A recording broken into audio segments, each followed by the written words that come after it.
Tell me when you're ready, Aaron, and we'll fire this thing up. We're ready. All right. Are we good? Will the meeting of the Planning and Zoning Commission for Wednesday, March 3rd, 2021, please come to order. This evening's meeting will be a virtual planning and zoning meeting via the Zoom platform. Our procedures will be as follows. 1, when you first enter the meeting, you'll be in a virtual waiting room until the meeting host admits you. 2, please be aware that your camera, if you have one, and your microphone will be muted by the meeting host when you enter the meeting. You can turn on your camera at any time so you can be seen by others if you so choose. In order to run an efficient and orderly meeting in this new virtual environment, unless stated otherwise by the meeting chairman during the meeting host will keep everyone other than the commission members muted.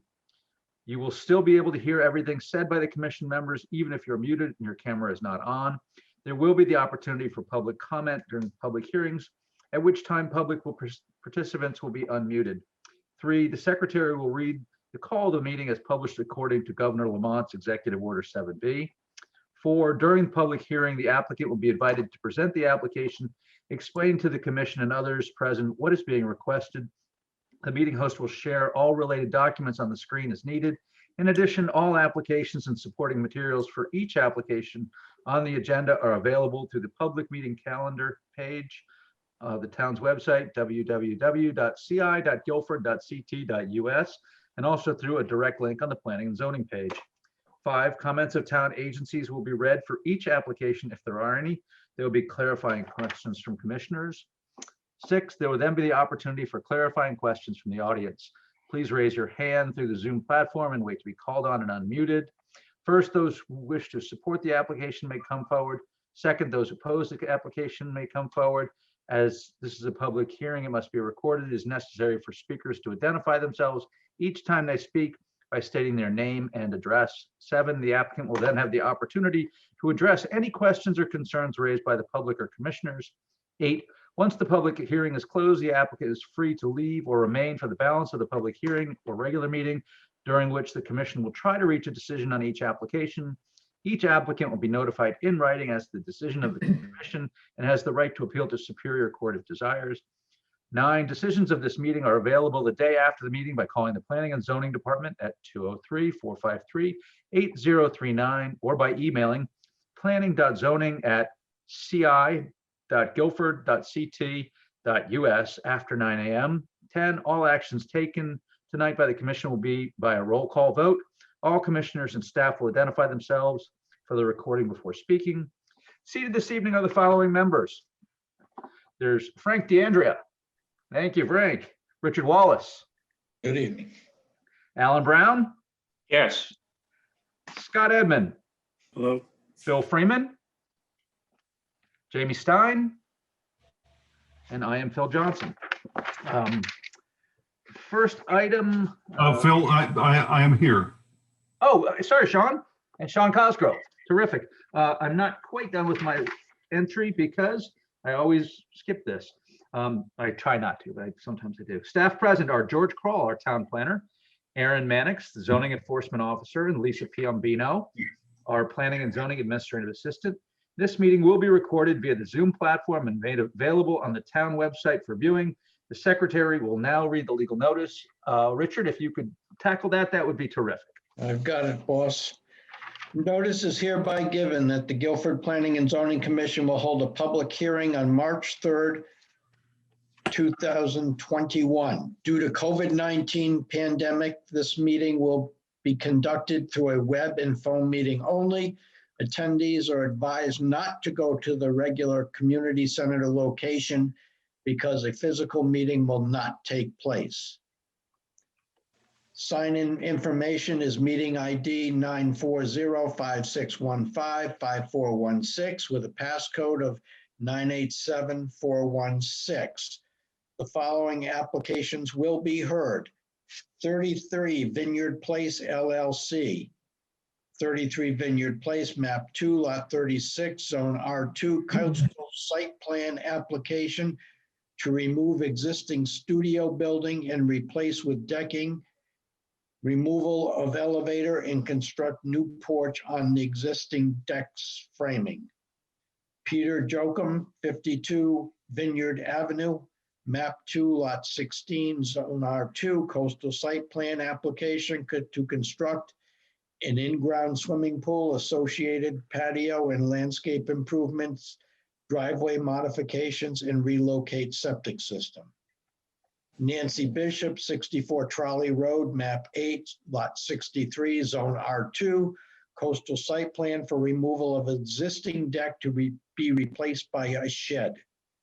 William Guzzi, 595 Westlake Avenue, map 89, lot 14-4, zone R7, special permit per section 273-19 for accessory apartment in a single-family dwelling. Copies of these applications are available for inspection in the Planning and Zoning Office on the town and on the town website, www.ci.guilford.ct.us. At this hearing, persons may attend by either phone or web connection and shall be heard.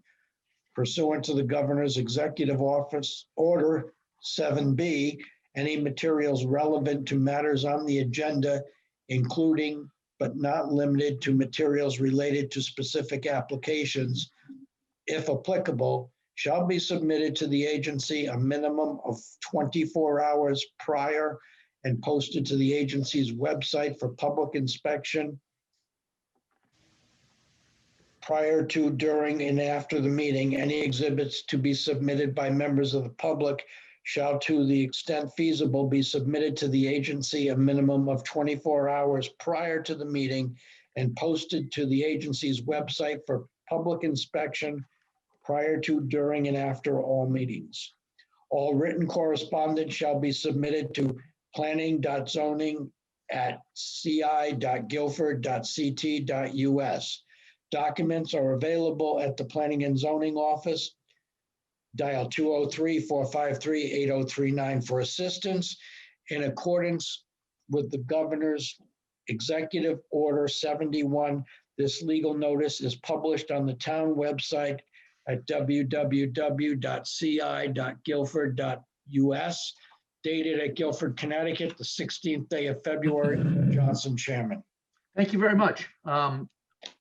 Just a quick cleanup. Bill, as Sean showed up, that makes him the 7th, so you'll be the alternate. So thank you again. Your participation and comments are obviously always welcome as well. 33 Vineyard Place LLC is our first item. 33 Vineyard Place, map 2, lot 36, zone R2, coastal site plan application to remove existing studio building and replace with decking, removal of elevator, and construct new porch on existing deck framing. Someone here to speak for 33 Vineyard Place LLC. Good evening, Todd Anderson from Anderson Engineering Surveying Associates, 1054 Boston Post Road in Guilford. I'm here representing 33 Vineyard Place LLC. They wish to replace their decking, which is very old and deteriorated. And in this project, all of what they are proposing to do is on top of existing framework and support system. So there's no excavation proposed for anything that they wish to do. There is an existing deck in the back of the house that has this deck boxes that function as kind of like a little planter sitting area kind of thing. They're going to eliminate that and put in a rail system with probably the cable rails that you see as typical of current decking. The other thing they're going to do is there is an existing studio space with solar panels to the west of the house, right over in there. This is a large structure that has a thermal solar collector panel system that dates back to, I think, the 70s on top of it. It's very outdated, not useful anymore. There's also a above ground oil tank adjacent to that, which they are going to be eliminating. And in doing so, they're going to replace that with new deck surfacing. And there is an existing elevator on the side of the house that they are eliminating. And then installing a new porch in that area right in there.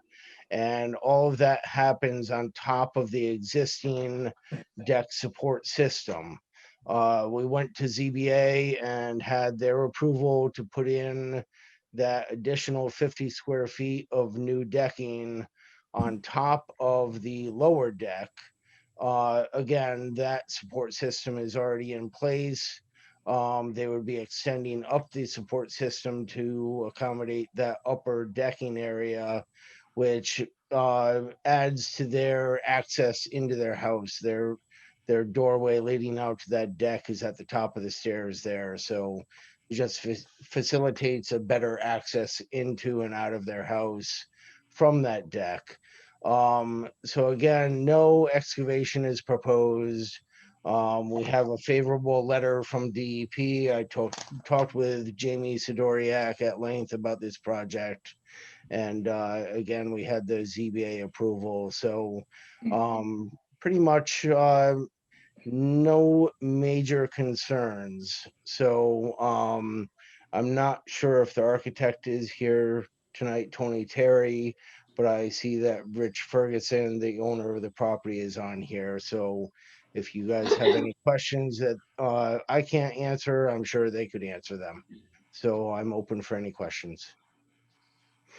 We actually have a couple of memos from town staff, which we could read in.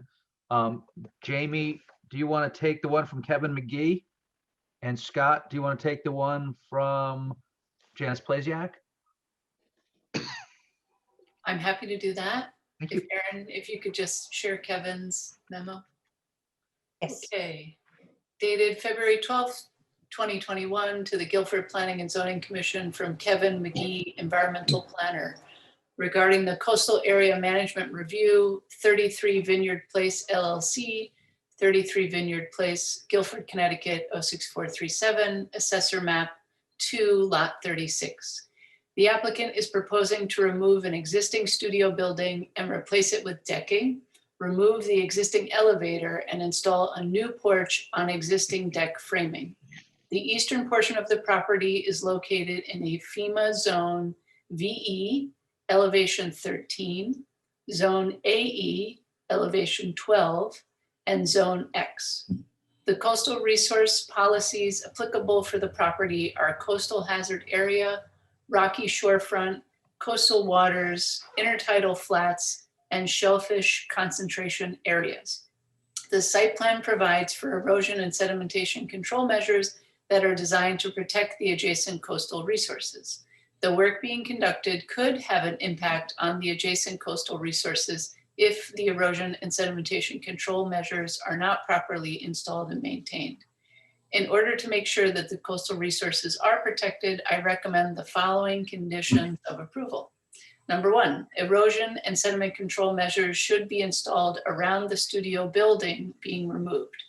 The Town of Guilford zoning enforcement officer should be notified to inspect the sedimentation and erosion control measures prior to any demolition or site construction. Soil stockpiles should be contained by silt fencing and/or hay bales. Soil erosion and sedimentation control measures shall be maintained until vegetation is established or suitable material is installed to the satisfaction of the zoning enforcement officer. This, number two, the site should be inspected daily to make sure that all construction debris has been properly disposed of in a covered dumpster. Thank you. Scott, there's one from Janice, if you could grab that. Well, and I'll grab the Sonia's here too. Okay. Planning and zoning from Sonia Marino, RS MPH, dated March 2nd, 2021, RA 33 Vineyard Place, Guilford, Connecticut. The application for a porch and deck located at the property referenced above meets the requirement for 19-13-B100A. The proposed structures do not reduce the potential repair area for on-site subsurface sewage disposal system. There is also adequate separation distance between the deck and porch and the existing system. And then there's a memo from to Planning and Zoning Commission from Janice Blazniak, Town Engineer, dated March 2nd, 2021, RE 33 Vineyard Place. I've reviewed the site development plan for the above referenced property. The map inaccurately identifies an area in 2 locations as flood zone X. That is actually flood zone AE 12. As part of a LOMR, the structure was removed from the VE 13 special flood hazard area, but remains within the AE 12 special flood hazard area. Therefore, work proposed in the plan will be subject to flood plan management compliance. So can I address first Kevin McGee's letter? He inaccurately stated that we have flood and erosion control measures on the property. This is an existing wood frame structure that holds up not only the deck, but the studio building. So underneath that studio building is existing wood piers into the ground that hold that up. So that structure will be demolished and removed, but the framing remains. So again, as I stated before, there's no excavation on the property. So we do not show erosion control measures on our plan, being that the soil underneath the decking will not be touched. So that part of it does not apply. But his second comment about the dumpster being covered and protected, that I agree with. That's not a problem. I have no problem with that. Next, the letter from Janice Plasiak. Yes, there was a layer of the old flood zone prior to the application for the letter of map revision to FEMA. There was data on our map that unfortunately I missed that was still included. So yes, the house does, portion of it does still remain within the AE 12 zone, and everything that is proposed is flood compliant and will be handled in a manner consistent with the floodplain management policies.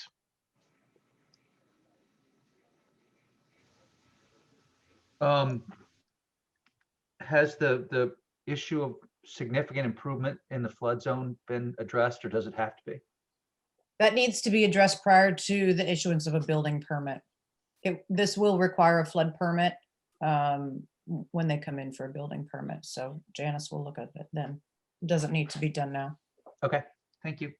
And may I add, there's only one small area of the house that is a little sub basement in the upper right hand corner, northeast corner of the house, where it says slab elevation 9.0, is an old utility area that used to be used for a pumping system way back in the day.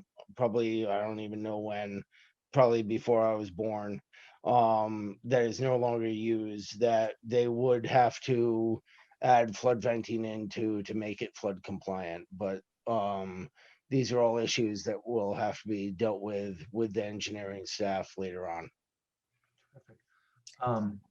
For the heck of it, and I'm gonna quickly share this just so the commissioners have a sense of what we're talking about. This is Satcham's Head here, the tennis courts down in Satcham's Head. And obviously this is, comes out like this, and then this is the property. So Todd, this is the building that's being taken down? Yes. Just to reiterate, Phil, Todd had mentioned that they had gone to the Zoning Board of Appeals and did receive a variance, and that was for the reduction of the required setback from the critical coastal resource. They have decking right up into the seawall, about 1.5 feet off of the critical coastal. At the back here? Mm-hmm. And the new second floor deck, I guess it is, or the second level of the decking would be 9 feet from the critical coastal resource. So upon filing that variance on the land records, it would be compliant. Got it. Although I don't think the certificate is ready yet. So it hasn't been done prior to the meeting. Are there any questions from commissioners? No? Are there any questions from the public with respect to this application? Would anyone like to comment or speak in favor of or against this coastal area site plan application? I don't see anyone. Is there anything else we need to do other than make a motion to close? Motion to close. Second, I have a motion, I have a second. Sean Cosgrove, Aye. Frank DeAndrea, Aye. Richard Wallace, yes. Alan Brown, Yes. Scott Edmund, Yes. Jamie Stein. Yes, I will also go to close. We will act on this tonight. Thank you, Todd. Thank you. Next item on our agenda is Peter M. Jackman, 52 Vineyard Avenue, right in the same zip code, I think, or close. Map 2, Lot 16, Zone R2, coastal site plan application to construct in-ground swimming pool, associated patio and landscape improvements, driveway modifications, and relocate septic system. Is someone here to speak for Mr. Jackman? Mr. Chairman, John Cunningham here to speak for the Jackman residents. Thank you, John. What is your address? I'm the owner of TEC Landscape Design Incorporated, located at 62 Wall Street in Madison. Thank you very much. What are we doing? Okay. Aaron, are you going to share the landscape plan or do you want me to share Would my you like to do screen? the landscape first? Sure. Yes. Mhm.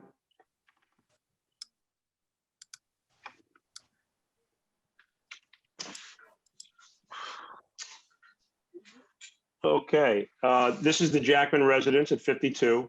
We're proposing to put a swimming pool directly behind the house. The pool would meet the setbacks from the side yard and from the coastal resource. It's 13 feet off the side yard and about 34 to 35 feet from the coastal resource. It's a gunite swimming pool, which is sprayed concrete, for those of you that don't know what the gunite is. It's going to have an automatic cover on it. It is going to be built at about the same elevation as the existing lawn area right now. So the existing lawn is about elevation 9.5. The pool is going to be about 9.5. The decking around the pool is going to be permeable. There's a little detail shown on the plan. It's a crushed stone base, 12 to 13-inch crushed stone base. I've updated the section on the permeable thing, adding some of Janice Plasiak's comments to the different levels and the geofabric or membrane that she wanted. We are not doing any work on the garage right now. We're leaving that as a separate phase later on. But when we do get to the garage phase, the terrace that is going to be attached to that is also going to be permeable on the same construction detail that is used by the pool. I have some buffer planning because the rest of the area around the pool is just going to be maintained lawn. And I usually like to have some softening agent between a maintained lawn and a marsh, sound, or coastal barrier. I didn't spec out all the plant material yet, but I'm planning on using little blue stem, probably the coastal Joe Pye weed, and I'd like to put some beach plum back on that rear line also. I don't really have anything else. We do have Mike Ott with us tonight. If there are any questions about the septic system right now is exactly where the pool is going to or been proposed. So we will be putting in a new septic system that has been approved by the town. There are new septic tanks and pump chambers. It all meets the setbacks. We are doing a little renovation to a permeable driveway. We're building a little hammerhead to come out of the garage so the cars can turn back around to give the Jackman residents a little bit more lawn area down by the pool.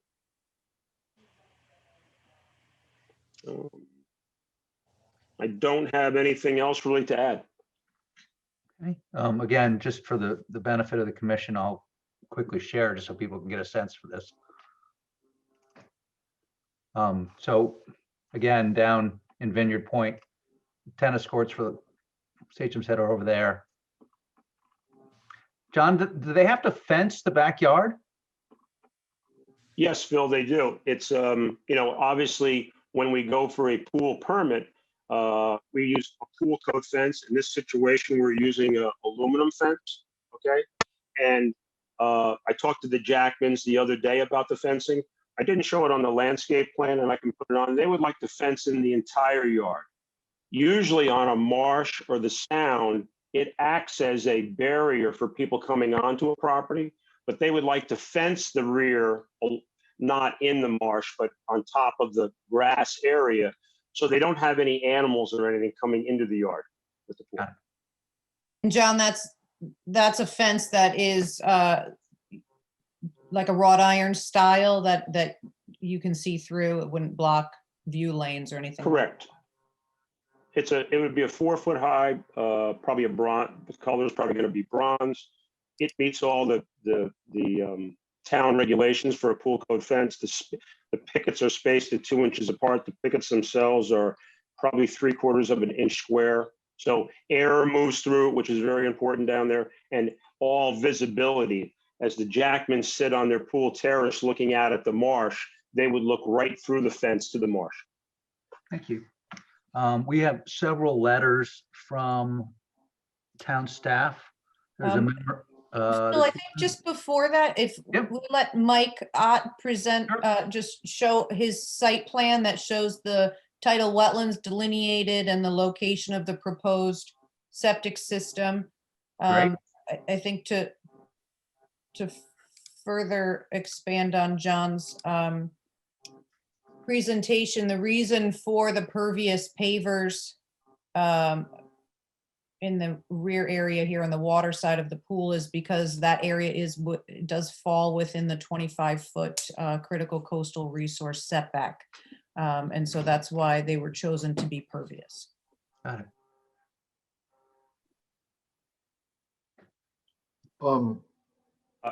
Good evening.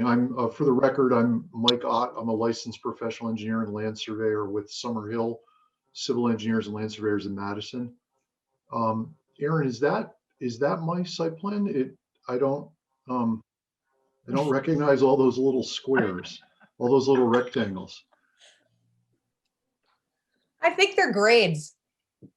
Maybe you Huh. left the They are lighter on. elevations, They're yeah. spot elevations. Something must have happened to the PDF. I apologize because that's all of Oh yeah, that it's a is little, not- there's a little boxy. Yeah, all those little rectangles are not actually on my plan. Sorry about that. I apologize.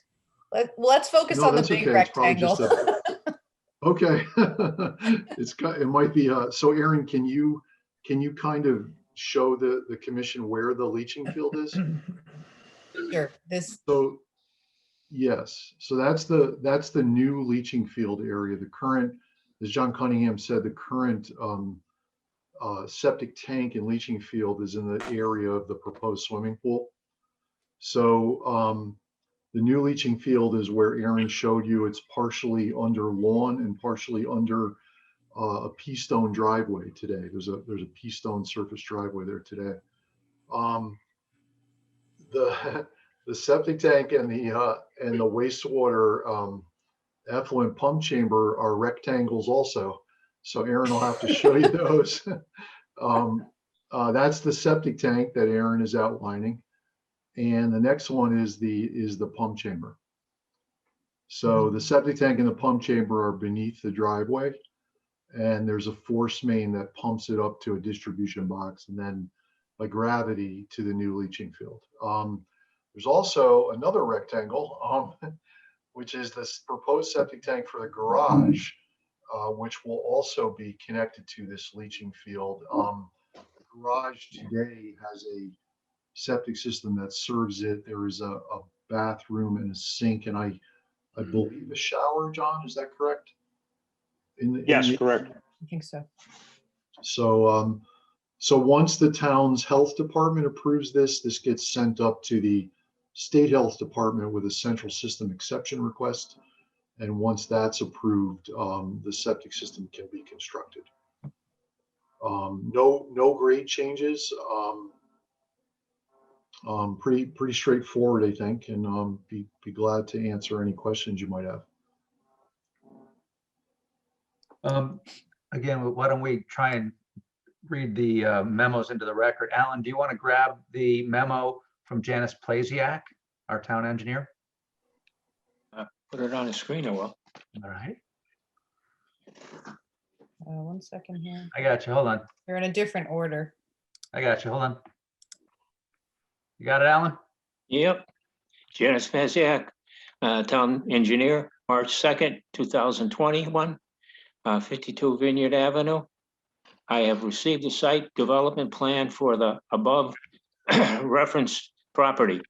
All of the work is within the AE 12 Special Flood Hazard Area. The details for construction and completion and with the floodplain management will be reviewed as part of the application. The flood hazard permit for the work includes property elevation of the mechanical equipment, construction details for the pool, and any improvements to the building on the property. Great. Mike, does that mean that the mechanicals are going to be elevated slightly to get them out of the flood zone? Yes, your Yes. yes. Thank you. Stop the share. Okay. We also have a memo. One from- from Kevin. Sorry, you want to do Kevin's next? Sure. Environmental planner. Who haven't we had yet? Frank, how about you grab this one? Sure. That's from Kevin McGee, the environmental planner, dated March 2nd, 2021. Coastal area management application, 52 Vineyard Avenue, Guilford, Connecticut. Assessor map 2, lot 16. The applicant is proposing to relocate the existing septic system and install a 20-foot by 36-foot in-ground swimming pool, a permeable paver patio to modify the driveway, and install plantings along the edge of the tidal wetlands. The property is located in a FEMA flood zones, VE elevation 14 and AE elevation 12. The coastal resources of concern are tidal wetlands, beaches, dunes, and coastal waters. The mitigation measures noted in the site plan provide for erosion and sedimentation control measures that are designed to protect the adjacent coastal resources as long as they are properly installed and maintained. The Connecticut Department of Energy and Environmental Protection, Connecticut DEEP, regulates the discharge of pool water and requires pool contractors to be registered under the general permit for the quote, discharge of swimming pool wastewater, end quote. The general permit provides standards that the contractors must follow while working on pools, which include limits on chemicals being discharged and the requirement to discharge to subsurface infiltration system. In order to make sure that the coastal resources are protected, I recommend the following conditions of approval. 1, the town of Guilford zoning enforcement officer should be notified to inspect the sedimentation and erosion control measures prior to site construction. Soil stockpiles should be contained by silt fencing and or hay bales. Soil erosion and sedimentation control measures shall be maintained until vegetation is established or suitable material is installed to the satisfaction of the zoning enforcement officer. 2, all excavated material should be trucked off site the same day. 3, all discharges from the swimming pool be discharged in accordance with the latest version of the Connecticut DEEP general permit for discharge of swimming pool wastewaters. I think that's it. Your second page on that, Aaron? I don't see one. No, Okay, terrific. I have one from the health department as well. And one from DEP, right? Yes, Okay, here's the well, health department. let's see. Why don't we, Bill, you want to grab the one from the health department?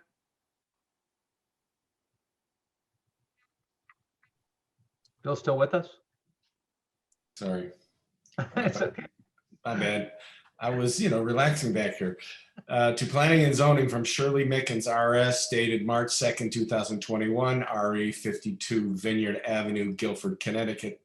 The application for in-ground swimming pool, associated patio, and relocation of septic system. The engineer showed a code complying area. The engineer plan is under review and may need revisions. The application will also need central system exception. This has not been submitted to the state health department.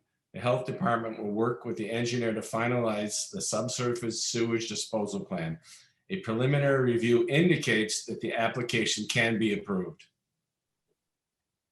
Aaron, what does that mean in English? It means there may be some minor modifications. Nothing, in talking with Shirley, there's no major changes to the location of the system. Nothing that couldn't be approved at this time. Okay, thank you. We have a letter from the Connecticut Department of Energy and Environmental Protection. Sean, would you grab that one? Yeah, dated March 2nd, 2021, to the Planning and Zoning Commission, Town of Guilford Planning and Zoning Department, care of Lisa Palmino, Administrative Assistant, 50 Boston Street, Guilford, Connecticut, regarding Connecticut Deep Coastal Site Plan Review, 52 Vineyard Avenue, Peter M. Jackham, applicant. Dear Commission members, thank you for referring the above referenced coastal site plan review received by the Department of Energy and Environmental Protection on January 25th, 2021. We have reviewed the application materials for its consistency with the standards and policies of the Connecticut Coastal Management Act, Connecticut General Statutes, sections 22A 90 through 22A-112 inclusive. Based on this review, the department offers the following comments for your consideration. Proposal description. The property is a 25,570 square foot, 0.95 acre square waterfront parcel and hosts a single family residence with deck and detached garage. The site features extensive tidal wetlands and a pre-1980 concrete seawall and solid fill groin for flood and erosion control. The proposal is to remove an existing septic system from the area of a proposed swimming pool, install a new septic system which will serve the residents in the detached garage, build a 36-foot by 20-foot wide by 6 feet deep gunite in-ground swimming pool, place and set dry approximately 1,525 square feet of bluestone open joint patio pavers on crushed stone base, elevate and install associated pool equipment, modify the existing P-stone driveway by relocating the turnaround area opposite of its present location. Coastal resources. Coastal resources at the site are significant and include coastal flood hazard areas, tidal wetlands, and beaches. The site is primarily located within FEMA special flood zone areas, Zone AE elevation 12 feet, and partially located in Zone VE elevation 13 feet. FEMA flood zone lines are not exact and may differ by as much as 15 feet. Flood zones are coastal areas that should be reserved for their intended purpose to allow the free flow of flood waters across land and protect life and property upland. A FEMA technical fact sheet on decks, pools, and accessory structures is enclosed for reference. Swimming pools and other construction elements proposed outside of and not attached to a coastal building may alter the characteristics of flooding significantly or increase wave or debris impact forces affecting the buildings and nearby buildings.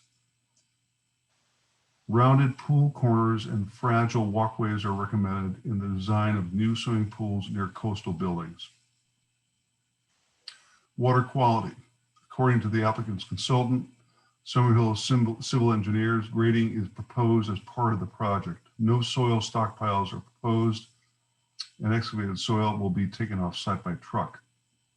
Sediment and erosion control measures are proposed between the area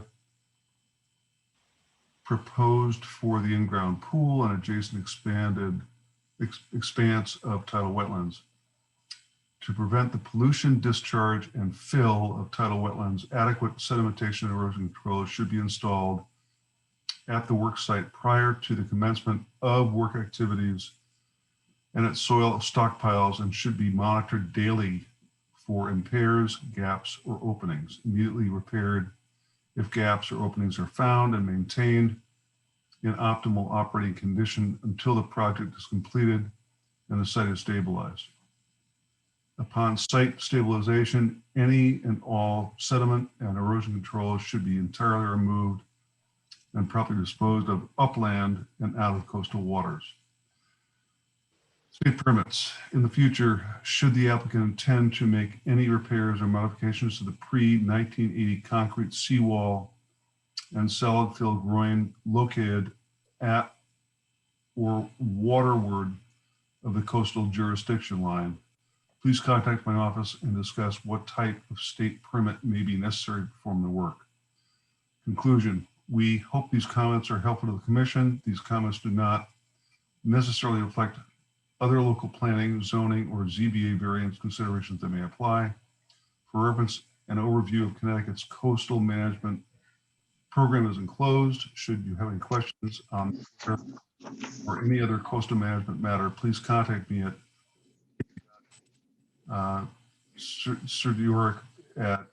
srdurick@ct.gov. Thank you. Anything more, John or Mike? No, Mr. Chairman. Phil, just one small minor thing.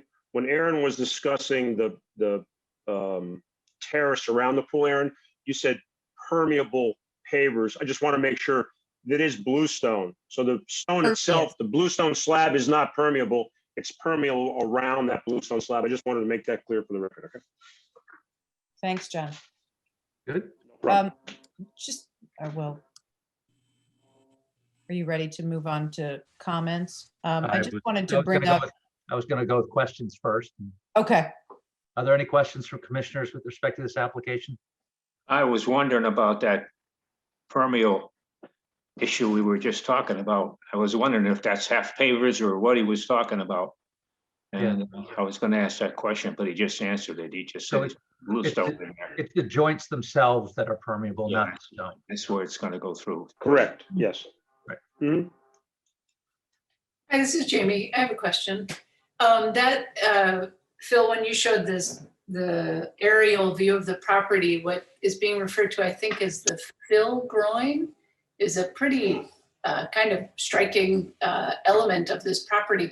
I wonder, why is that there? Is there something unique to the property that is being considered in this application? Is that like a high erosion location? Is the geology not great there? Why have that waterfront like that?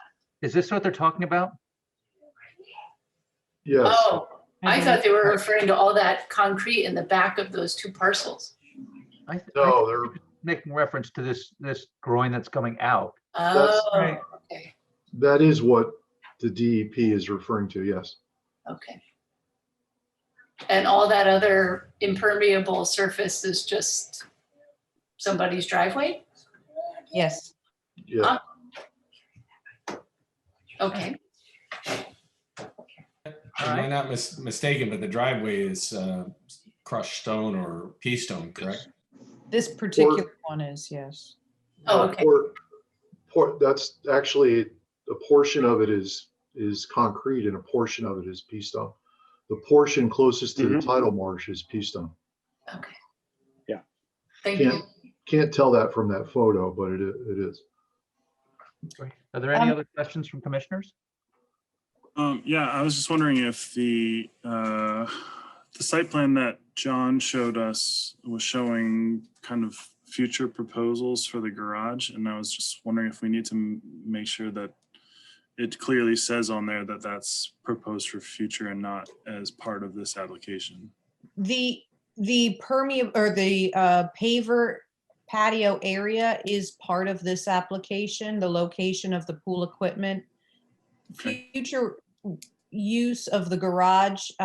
Right now, this replacement septic. So that system patio is on the not side of the actually- garage is part of this Yes. application? Okay. Yes, it is. All right. Conversion of that garage to any other use would be a future permit. Sure.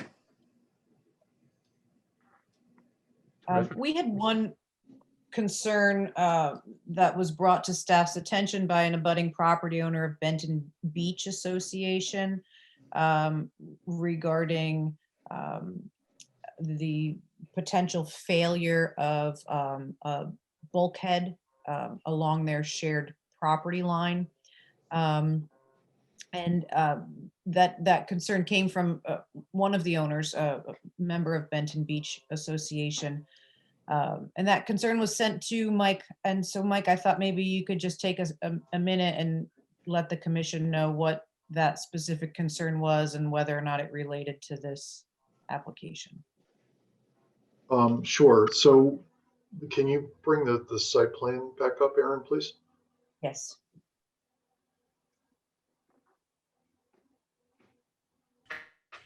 I was looking to see if maybe I had a better one that didn't have all those Rectangles. on it. Yeah. Do you have I actually, do actually. do you have that photograph that I sent you? Not at this moment. Okay. No. The site plan will But work. I'll share the site plan and we can just kind of give a general idea of where it is on Okay. the site. And I'll kind of zoom in here. This is a better site. Well, it still has some rectangles. I apologize. So on the, I believe it was the 18th of February, I received an email from Kevin McGee, and he was relaying a question and a concern from one of the members, I believe, of the Benton Beach Corporation, the adjoining landowner, the tidal wetland, essentially.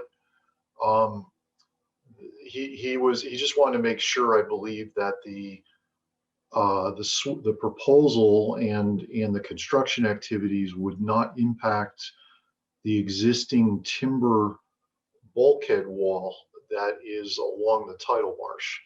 And I answered Kevin by email that day, and also attached a photograph showing him that the timber bulkhead wall is not located where the swimming pool is proposed. It's actually located behind the garage. And we have Mike, no it's the- activity. Say that again, I'm sorry. It's the straight line that's directly behind the garage. You see that So- double straight line? That's the wall. So And it's not really a wall. It's 2 to 3 courses of wood timbers that are held together with a couple 2x4s. It's not a true retaining wall. So we don't have any, I guess the bottom line is we have no activity over there. So I sent Kevin back an email explaining that to him and sent him a photograph that shows that the timber bulkhead wall is not in the vicinity of the swimming pool. That's correct. So the neighbor has concerns of the condition of that timber bulkhead, which most likely would end up falling under state jurisdiction for any repairs, which I don't believe that the property owner is.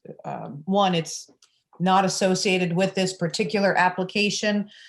Just wanted to bring it up that it was a concern that was raised to staff and determined that it didn't really apply to this application and would be more of a civil concern of the Benton Beach Corporation and the property owner. Okay. Any other questions from commissioners?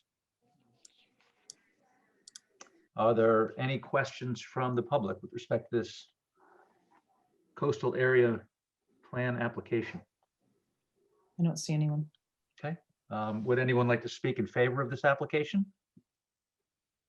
Would anyone like to speak against the application? With no comments or questions, would a commissioner please like to make a motion to close? I'll make a motion to close. Thank I'll you. second. Very good. Sean Cosgrove, Aye. Frank DeAndrea, Yes. Richard Wallace, Yes, Alan Brown, Yes, Scott Edmund, Yes. Jamie Stein. Yes, I will also vote to close, and we will act on this at the end of our items. Next item is Nancy M. Bishop, 64 Trolley Road, map 8, lot 63, zone R2, coastal site plan for removal of existing deck to be replaced by shed. Is someone here to speak for Ms. Bishop, or is she here herself? Hi again. Todd Anderson from Anderson Engineering Surveying Associates, 1054 Boston Post Road, Guilford. Here on behalf of Nancy Bishop. They have an existing lower deck below a upper deck on the back of their house. They wish to replace their lower deck with a garden shed, mainly to house storage and lawnmower and such not. We'll have a garage door towards the water of the facing the water on that side, and then a doorway leading into the storage shed. It is basically a 98, I'm estimating 98% impervious area.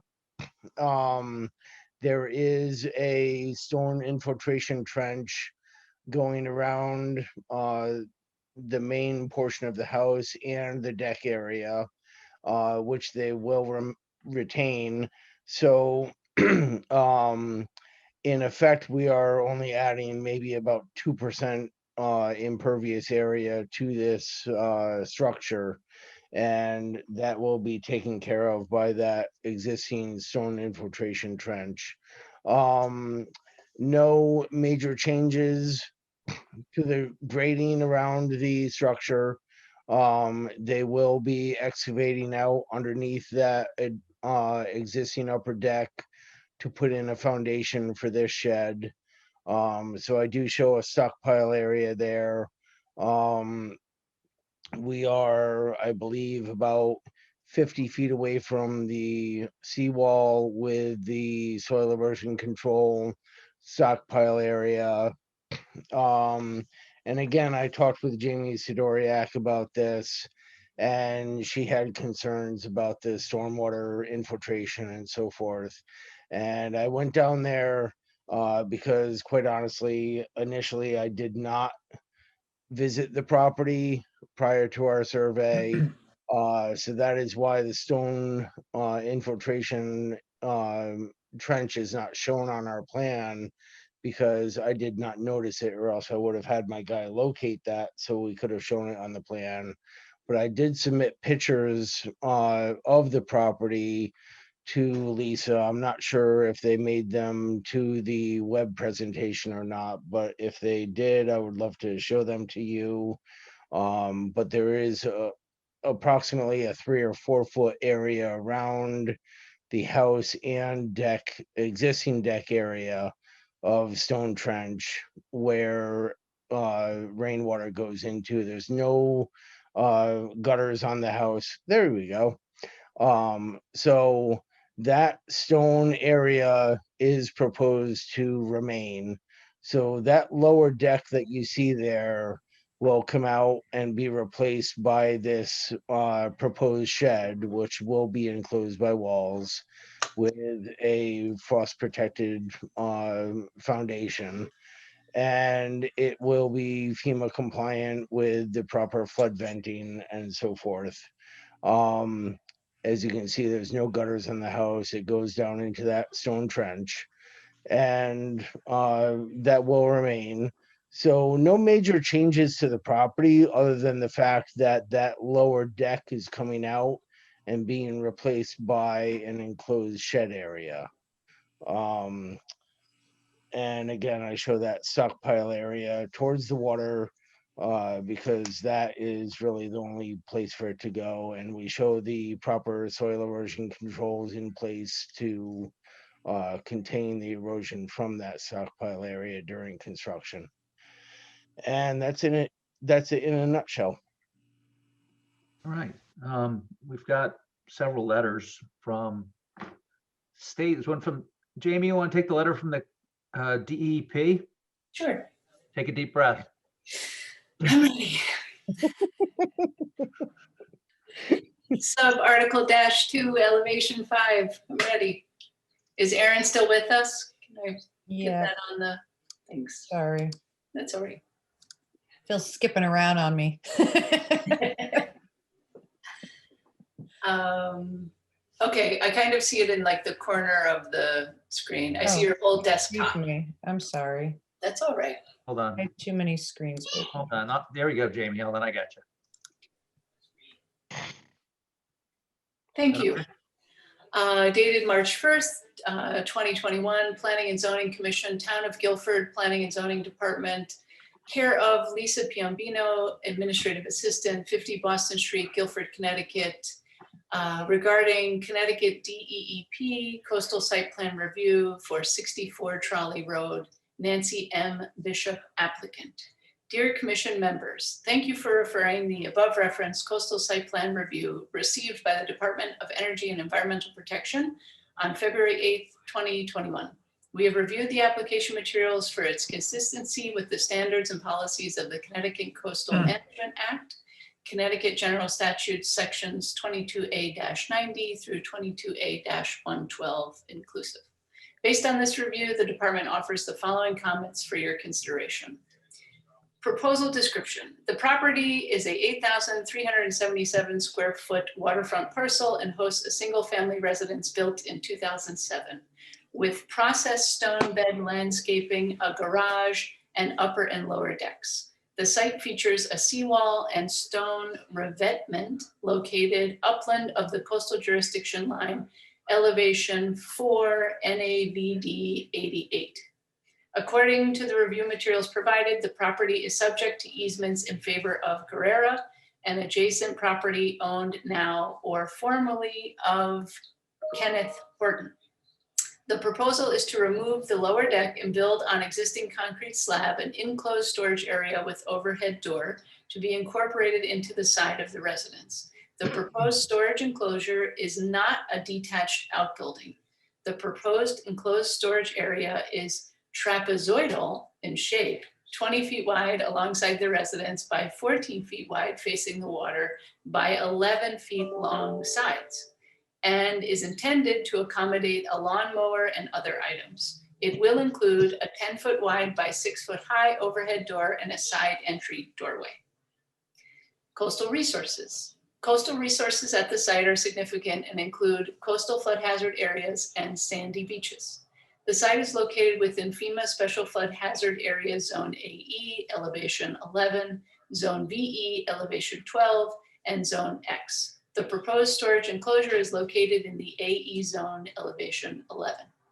FEMA flood zone lines are not exact and may differ by as much as 15 feet. Flood zones are coastal resources that should be reserved for their intended purpose, to allow the free flow of flood waters across land and protect life and property upland. It is recommended that the condition of local approval include the installation of no less than 2 smart vents in the storage enclosure, final design and construction plan. Water quality. The architectural design plans provided for review include the placement of curbing at the front waterward side of the proposed enclosed storage area. In emails dated February 26, 2021, the applicant's consultant, Anderson Engineering and Surveying, clarified to me that the curbing will not be necessary, as the proposed stone bed landscaping will be preserved as part of the project.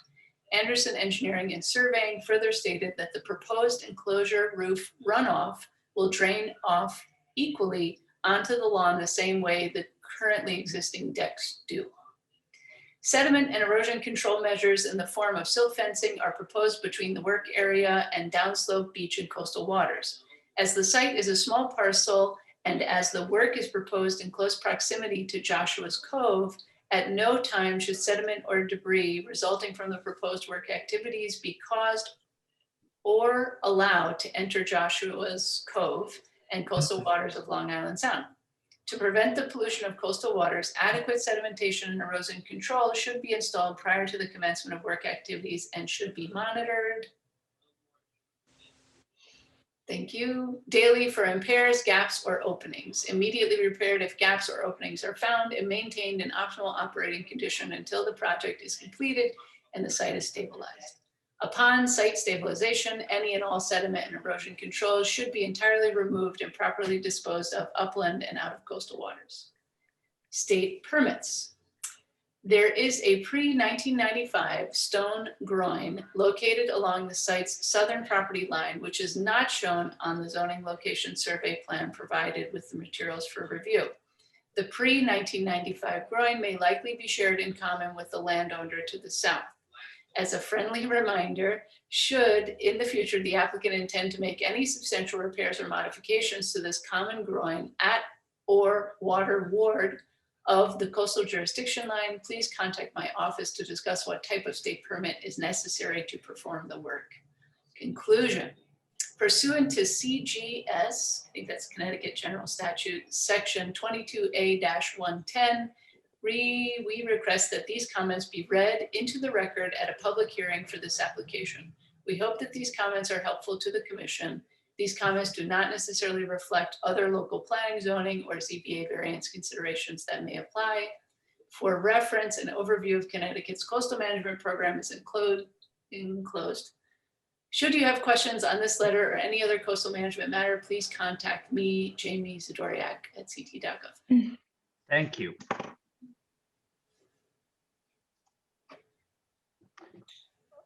Let's see what we got next. A letter from Sonia. Great. Want to grab that one, Sean? Yeah, sure. To Planning and Zoning, Sonia Marino, RMPH, dated March 2nd, 2021, regarding 64 Trolley Road, Guilford, Connecticut, accessory structure, same footprint.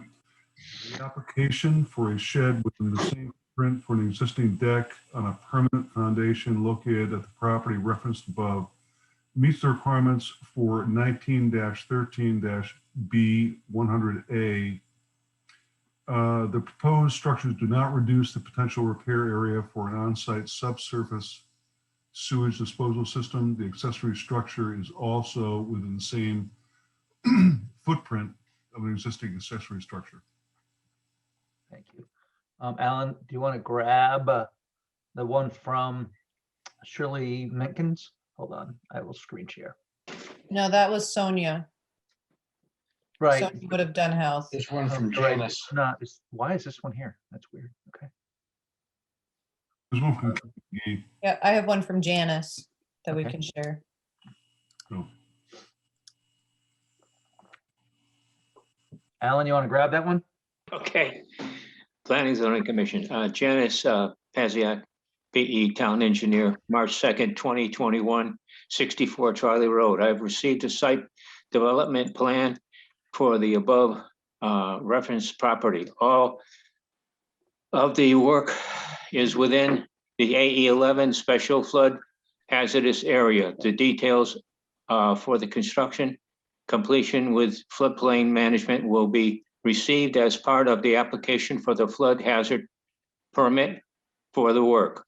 However, at the time the proposed project appeared to be compliant with the floodplain management ordinance. We have anything else we need to read in on this one, Aaron? I have one from Kevin McGee. Frank, You gonna screen share that one, or you want me to pull it? All right.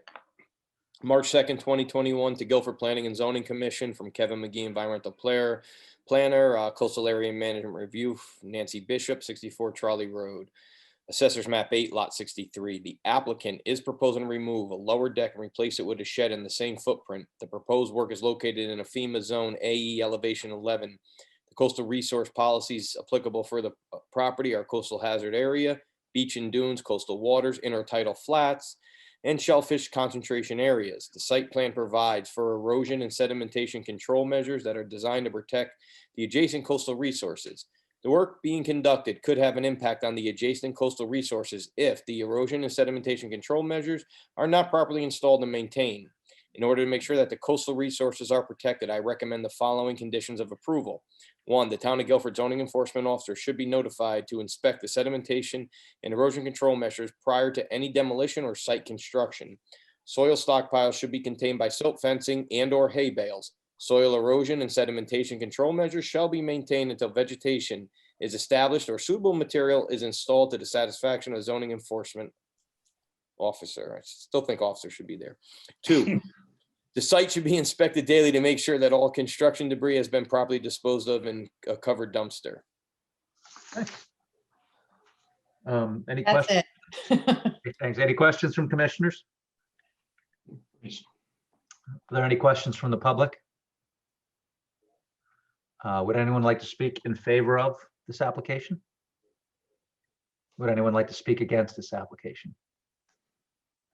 Again, if your camera's not on, I can't see if you're actually raising your hand. So if in fact you'd like to be recognized, you should either turn your camera on or turn your mic on and let me know. With no comments or questions in favor or against, would someone like to make a motion to close? Motion closed. Before we do that, I'd like to say one thing about it. What they're doing, putting that shed there, what's very important to the neighbors would be the availability to not obstruct the view of the water. And I'm sure that everyone was checked. I know that they checked the neighborhood to be sure that there wasn't any problem there. That's very important. They are not, by putting this shed, it's not obstructing any view at all in any direction because it's on the back of the house. And so I just want to bring that out to the commission to understand that this was taken in deep consideration for the neighborhood. Great. Thank you, Alan. Would someone like to make a motion to close? I'll make a motion to close. Okay, I got Alan on the motion. We got a second from Richard. Richard. Thank you. Sean Cosgrove, Aye. Frank DeAndrea, Affirmative. Richard Wallace, Yes. Alan Brown, Yes. Scott Edmund, Yes. Jamie Stein, Yes. and I will also vote to close. We will act on this evening.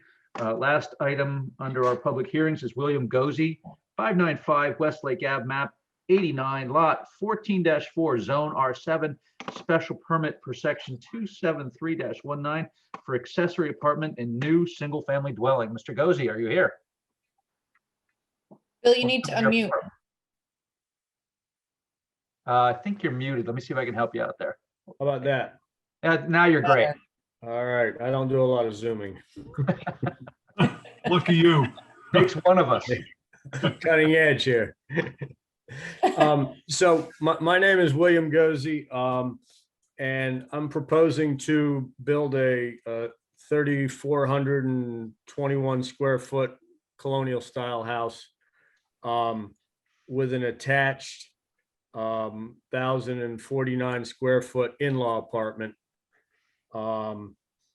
And it's on a 3-acre lot. It's setbacks aren't a problem. I don't really see where it, Mike Harkins did the site plan there, and I think everything is in order there. I don't think anything is, out of whack there. Bill, I can show the floor plans for you as well. Okay.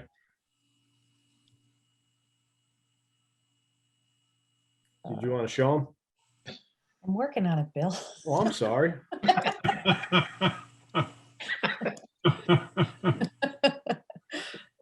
Okay. Okay, so basically that's the in-law apartment there. It's basically 30 by 26. And then the main house is about 2,372 square feet. Colonial, has a front porch across the front.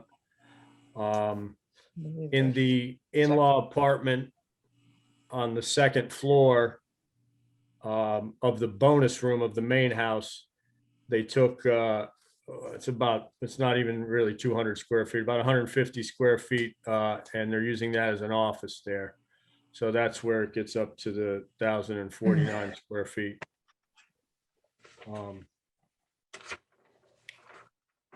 That's about it, unless you have some questions there. We do have a memo from the town sanitarian. It's really long, so I'll take it. Hold on, I'll pop this up on the screen. Planning and zoning, Shirley Mickens, RS, March 2nd, 2021, 595 Westlake Ave, Guilford, Connecticut. The application for a new single-family dwelling and accessory apartment is under review by the health department. A preliminary review indicates the application can be approved. Yeah, that was long and exhausting. Yeah, sorry. Better than the state ones, huh? Oh my, I was about to say, can we just submit those for the record? But trying to see the letter of law. So I have a quick question, Aaron. Was this submitted for her review and she just didn't get to it? The application, so yes, so multiple copies of the applications are received in the planning and zoning office, and they are referred to the health department as well. So they will do a full review of the design to determine compliance. And I think based off of, this is a new lot.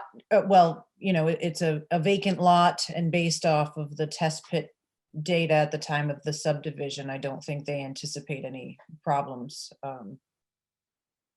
of having a compliant system.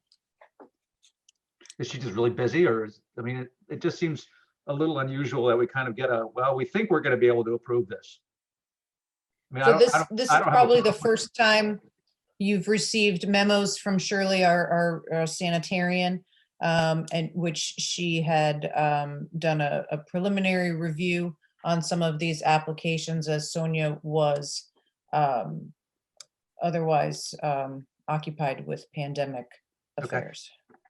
Well, Mr. Gozzi, I assume that hopefully they will communicate as clearly as possible to you any concerns that they might have about septic. And I would just have you make sure you keep in the loop with them. And yeah, I actually stopped down there Tuesday or Monday actually to see if there was any questions or whatever, and nothing came up. So I thought we were okay, Okay. Aaron, anything? Does this check all the boxes we need to check for an accessory apartment? Yes.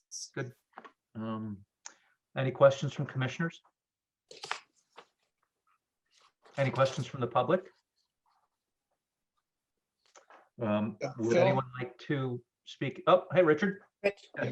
I don't mean to interrupt the flow, but I'd feel more comfortable having the health department weigh in on this and giving it our blessing tonight.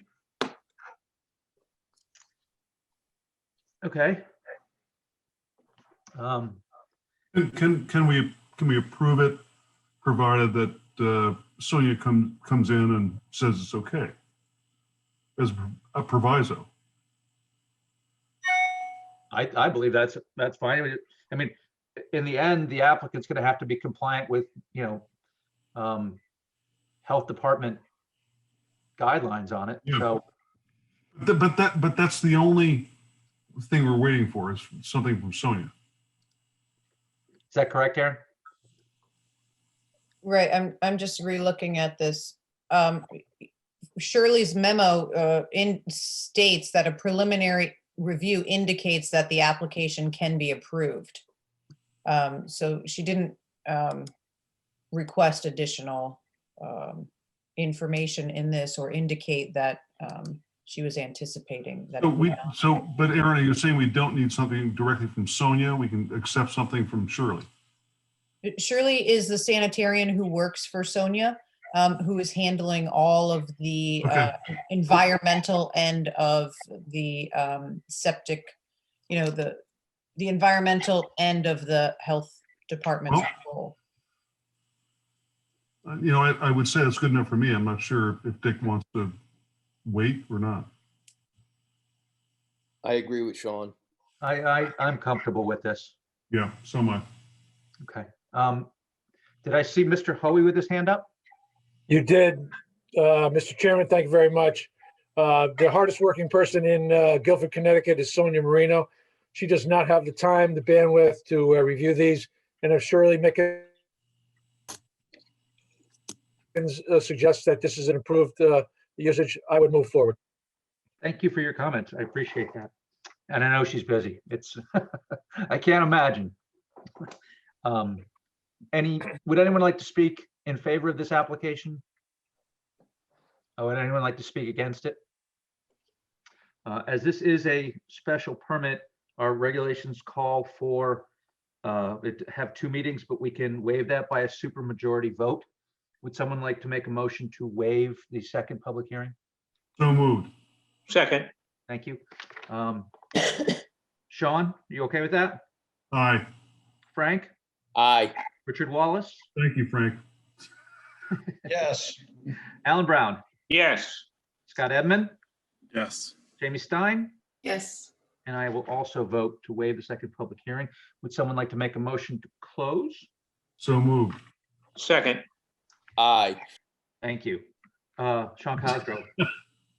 Aye. That's all. Frank DeAndrea. Aye. Richard Wallace. Yes. Alan Brown. yes. Scott Edmund. Yes. Jamie Stein. Yes. And I will also vote to close. We will act on that this evening. All right. What do you got going now? Thank you.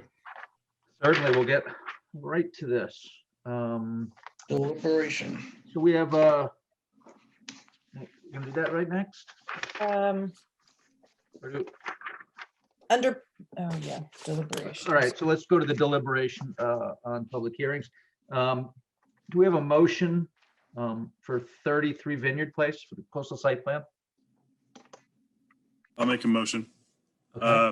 Voted that the Guilford Planning and Zoning Commission approve a coastal site plan application for 33 Vineyard Place, map 2, lot 36, for a new porch as shown on zoning location survey 33 Vineyard Place LLC by Anderson Associates dated 12/6/2020.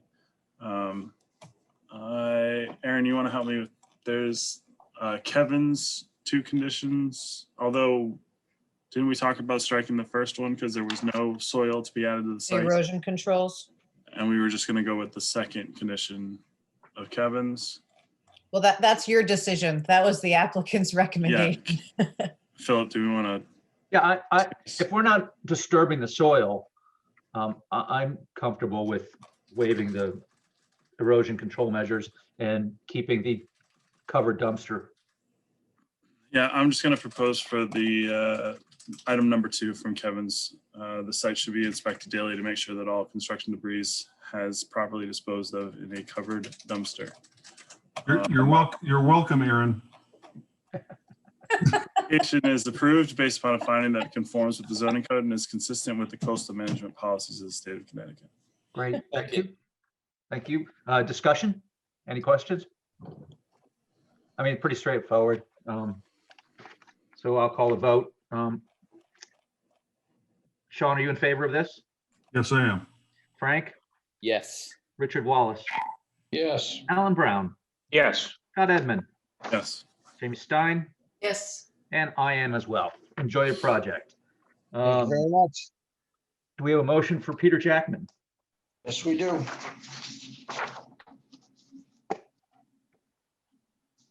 Voted that the Guilford Planning and Zoning Commission approve a coastal site plan application for Peter Jackman at 52 Vineyard Avenue, map 2, lot 16, to construct a pool and then associated improvements as shown on a preliminary landscape plan, Jackman Residence by TEC Landscape Design dated 8/20/20. Permitted 3 drawing sheets by Summerhill Engineers. I don't have the dates on those, Aaron. Can give you those.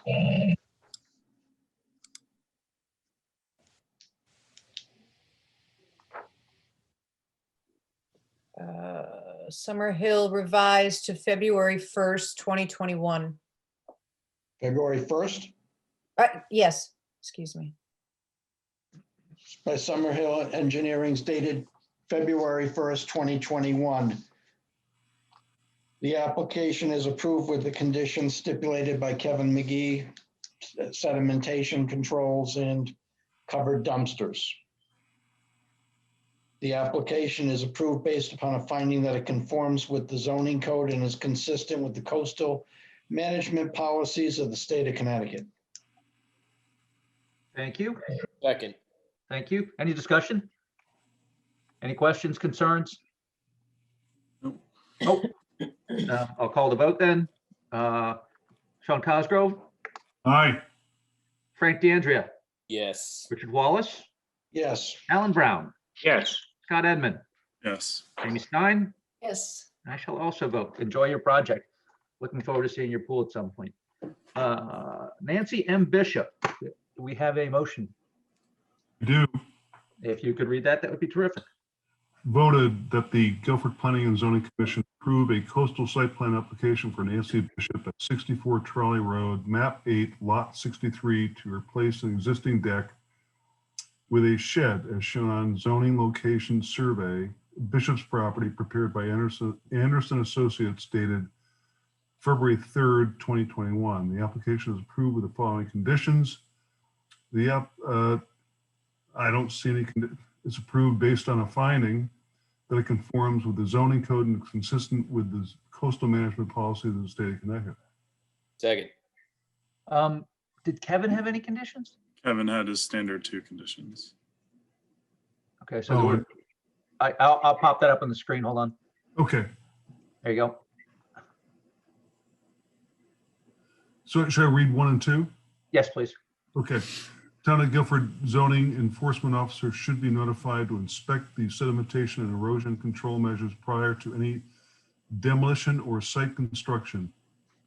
Soil stockpiles should be contained by silt fencing and/or hay bales. Soil erosion and sedimentation control measures shall be maintained until vegetation is established or suitable materials installed to the satisfaction of the zoning enforcement. Number 2, the site should be inspected daily to make sure that all construction debris has been properly disposed of in a covered dumpster. Terrific. Thank you. 3 second. Thank you, Frank. Parliamentarian. I like that. Any questions? Any problems? Any concerns? Okay, I'll call the vote. Sean Cosgrove, Aye. Frank DeAndrea, Aye. Richard Wallace, yes, Alan Brown, aye, Scott Edmund, Yes. Jamie Stein, Yes. and I shall also vote. Enjoy your shed. Thank you Final very one. much. Final one is for William Gozi. Do we have a motion? I'll get it. Thank you. Voted that the Guilford Planning and Zoning Commission approve a special permit for William Gozi at 595 Westlake Avenue, map 89, lot 14-4, for an accessory apartment as shown on a site development plan, lot 4, Blueberry Ridge, Harkin Engineering, dated. Is it same date, Aaron, as the architectural plans? I'm gonna get that for you.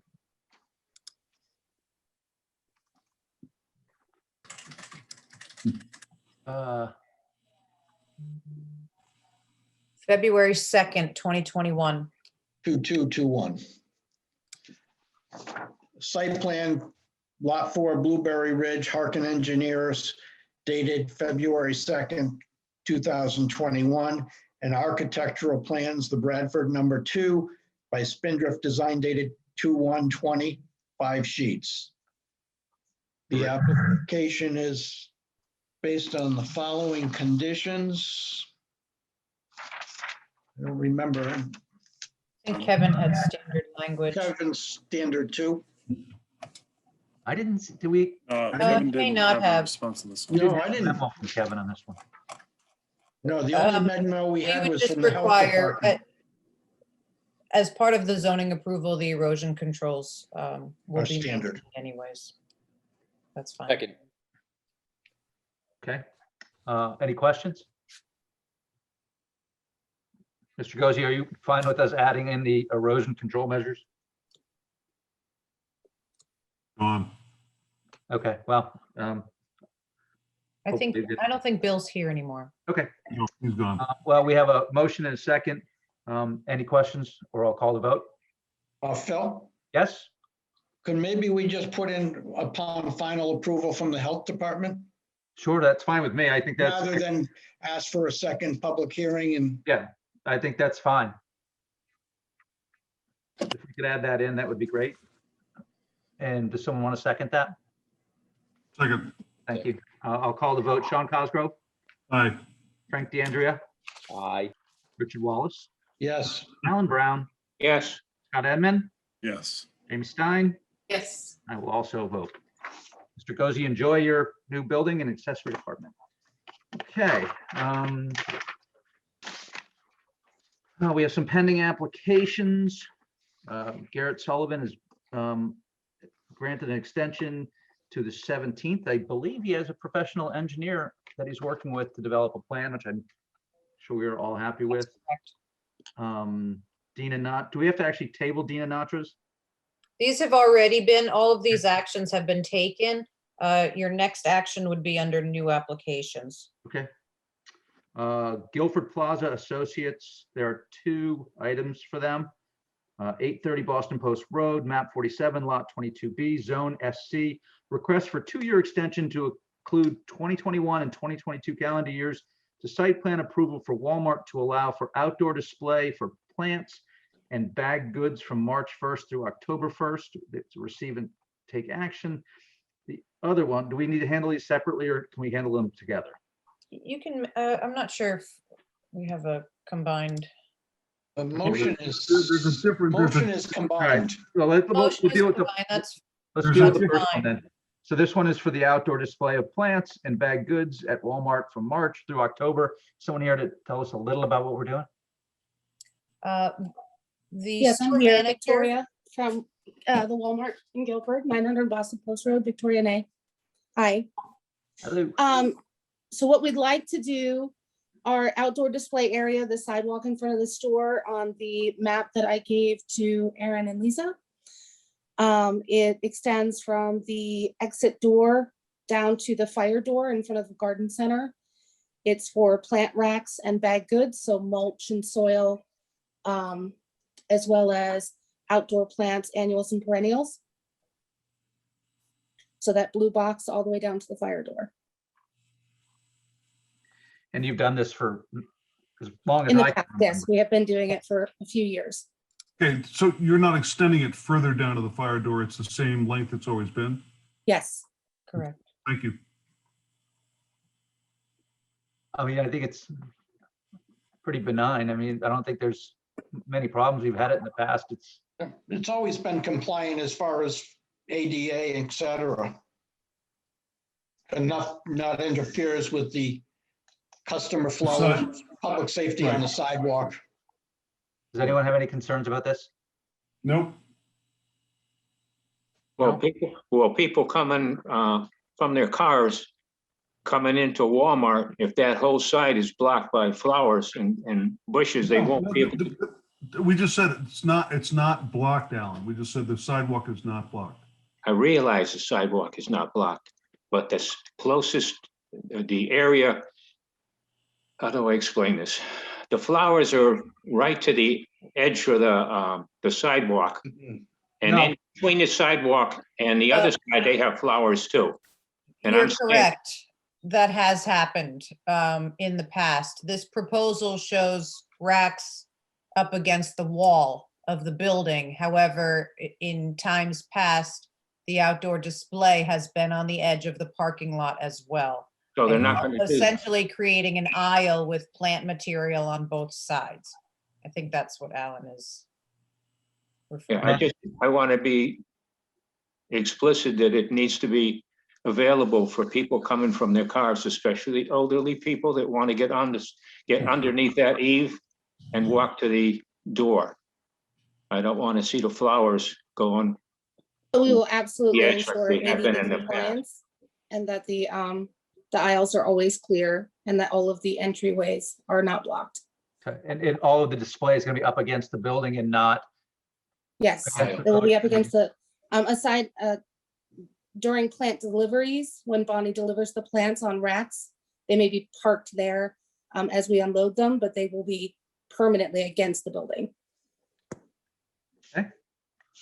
Uh, Hi, any this is questions? Jamie. Yeah, How are you handling the current entrance exit with COVID and the plants? And are you orchestrating that a little bit?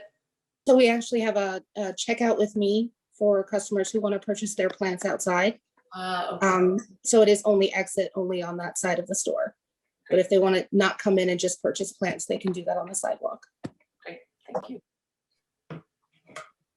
Will that As a be for general, the- just a quick question, as a general statement, do people pick up bag materials and then bring them into the store? No, we have scan sheets inside, so we don't ask customers to bring them into the store. We can scan from the scan sheets inside and then go load the customer's car in the parking lot. Terrific. I was thinking I didn't want people like grabbing a big bag of mulch and then having to walk out into traffic to go around to come into the entrance. Terrific. Do we have a motion on this? So moved. Do we need to, is there actually a formal motion, Aaron, or Yes. Do you have that? It's in our, I can share. that would be good. Hey, Phil, we got the storage containers stuck Right, in here too. let's just deal with these one at a time. So we'll deal with the first one, which is the outdoor display. Okay. Sean, you want to make the motion? Yeah, voted that the Guilford Planning and Zoning Commission approve a site plan revision for Walmart at 900 Boston Post Road, map 47, lot 22B for temporary use of 8 containers for products. I'm sorry, Sean. I would modify that to say outdoor display in the front of the store along the building. This is the one, we have the other one, Aaron? Or is this? This It's is the all one- combined in one motion. We, It's combined in one okay. motion. All right, in that case, let's, Okay, it's the second line. let's go on to the second one then. Guilford Plaza I'll tell you Associates, 830 Boston Post Road, map 47, lot 22B. Zone SC request for 2-year extension to include 2021 and 2022 calendar years to site plan approval for Walmart to allow for 8 temporary trailer containers for holiday merchandise storage from October 1 through January 31st. Receive and request action. Victoria, you want to, we've done Yes. this for years. Yes, this is storage trailers 1, 2, 3, and 4 for Christmas merchandise for Black Friday for our event, our annual event. Trailers 5, 6, 7, and 8 would be for if we implement layaway in the next season. So they're, I guess we're not necessarily going to have those because we haven't had layaway because of the pandemic. But 1, 2, 3, and 4, we absolutely have to have for Christmas merchandise, decorations, and Black Friday merchandise. Any questions from commissioners? Yeah, Is this Phil? an increase from the years prior? No, this is the exact same amount of trailers that we've requested in the past. We did only have 4 trailers the last Christmas season. Okay, we have 1, 2, 3, and 4 on the backside of the building. On the backside of the building, not in the parking lot, going down the backside, correct? Yes, up against the Okay. building, not in the driveway. And Clear then the we drive have, path and the fire exits. okay, and then we have 1, 2, oh, let's see, 5, 6, 7, and 8 up against the wall on the side. Is that what you're saying? It shows Yes, it on that picture. They're going to be up against the wall. They're not going to be in the parking lot. Well, they'll Not be in in the the main- parking lot, but not in they'll the be up main against the parking lot. wall, Yes. correct? Against the wall, yes, sir. So they won't be obstructing the parking lot because that parking lot is a mess all the time. Even on that side, people are parking down there. They run out of space and they get down there. So in the past, I know I've seen those trailers out in the middle of the lot. So they're not going to be anymore. They're going to be up against the wall, correct? Right up against the building, yes, sir. Okay, thank you. Thank you. Any other comments or questions? Comments? Having run businesses there over the years, and as long as Walmart's been there, they've always been a good neighbor, a good citizen about adhering to with a placement as well as keeping them the length of time that they're allotted to have them. They don't take them into March or April or things like that. Great. Good to hear. Thank you. So where were we with that motion, the combined motion? Well, Seconded it. Why don't we just read it in for the record? Because I'm not sure we got it all the way through it last time. Can I start over? Yes, please.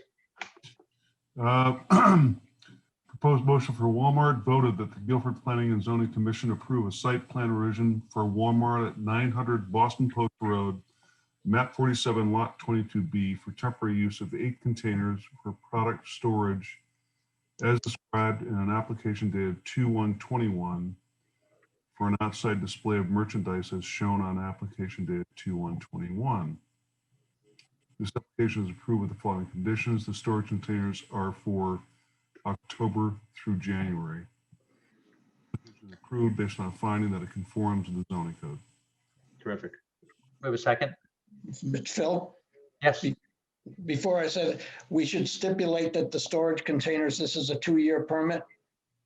Yes, that's what we read it in as. That's what it says. It does. Wait a minute.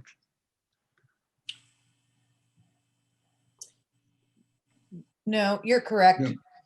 I am correct. You are. Okay. It is a There's only request a- for 2 years. This should say through,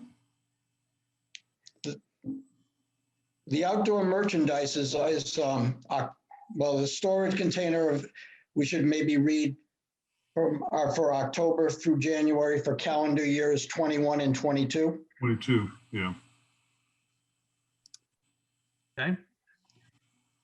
And then the storage You want to containers. stipulate, right, do you want to stipulate that the outdoor display is March to October 21 and 22? That would be fine. So we have a motion. Do we have a second on that?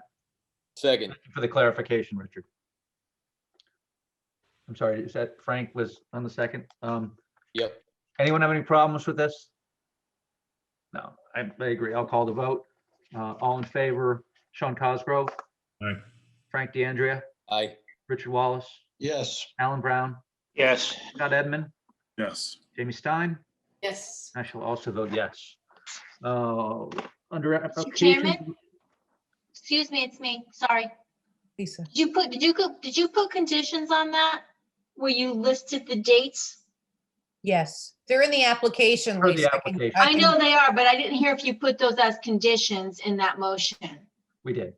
Yes. You did. Okay, I just wanted to make sure. Thank you. Thank you.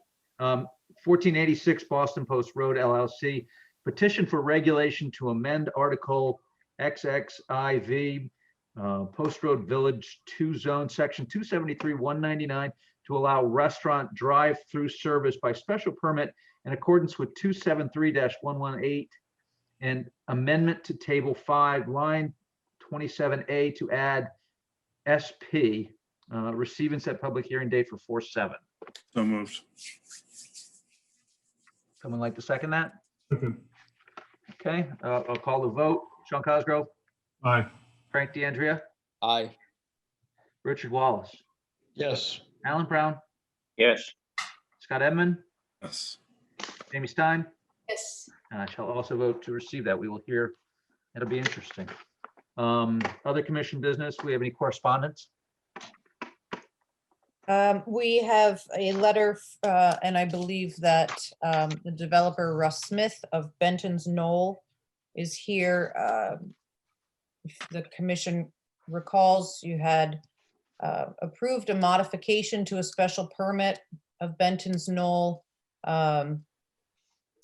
in 2019. And one of the conditions of that approval was to have any outstanding landscaping installed as of last fall. That landscaping was not completed, and Russ joined the commission at their December 16th meeting of last year to discuss reasons and his plans, in which the commission at that time He had indicated that he would be applying for a modification to his special permit, which the commission made a motion that that application should be submitted no later than March 1st, 2021. We have not received an application for modification to special permit, but Russ has provided a letter to the commission and is here with a different request. So I'm not sure if the commission has read through the letter, how you would like to handle this, if you would like to hear from Russ, if you would like to have, if you have specific questions for him. And ultimately, I think the commission would need to determine whether or not Russ's requests are something that you are looking to entertain. Why aren't we getting an application? Would you like me to respond to that? That would be terrific. Thanks. Okay, no problem. So in the initial concept, we felt as though that we were going to bring a modification to the original landscape plan. And we actually initiated that by hiring a landscape architect to do some redesign of the property based upon what the existing conditions are, as well as what we felt as though would be prudent for new landscaping plan for the property.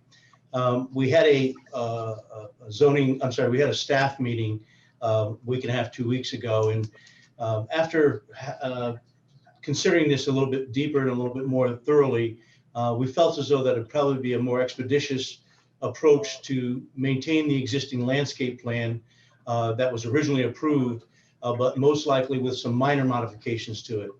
And let me just state that I'm Russ Smith. My company is at 90 Halls Road in Old Lyme, Connecticut, and attending the meeting tonight with me as well is Attorney James Strew from Secor, Cassidy, and McPartland. So he, if necessary, can contribute to the conversation. But in essence, the modifications that we will be proposing, we feel as though are supplemental with different types of trees and things of that nature. We have begun to address what plant is available and how we can do this. We have a significant amount of landscaping in place, which did not follow the original plan. And why it wasn't followed is I think, a kind of a moot point at this point. But overall, the project, in our opinion, is a great project. We think it's a very attractive project, but we did not follow the letter of the plan in the initial plantings that were done out there. Has the commission read the letter, or could I ask that the letter be read tonight? I don't. The commission has been provided the letter that. Yeah, I'm not sure we have to read the letter. I would just have I don't want to put Aaron on the spot, but Aaron, it seems to me that this project has been going on for quite a long time, and it has been problematic. I know that it started at the beginning of the last recession, pre-pandemic in 2009. But I think if my memory is correct, it has been riddled with problems in terms of abiding by approvals by the zoning and planning and zoning commission. I wouldn't fully agree with that statement, but that's obviously your prerogative versus mine. I think, Sean, you're referring, we have had a great number of complaints and concerns from abutting property owners. I think as far as following the approval and being in compliance, I think Russ just indicated to you that certain aspects of the project have not been followed from the originally approved plan, such as the landscape plan. As far as determining the extent of what has been varied, that's a little challenging for me to quantify at this point. I don't have as-built of some of the improvements that have been done on the property. I know that the developer is in the process of obtaining some as-built, at the request of staff, both myself, Kevin McGee and Janice Plasiak. We requested some information at our last meeting with Russ, and Sonia Marino was also in attendance.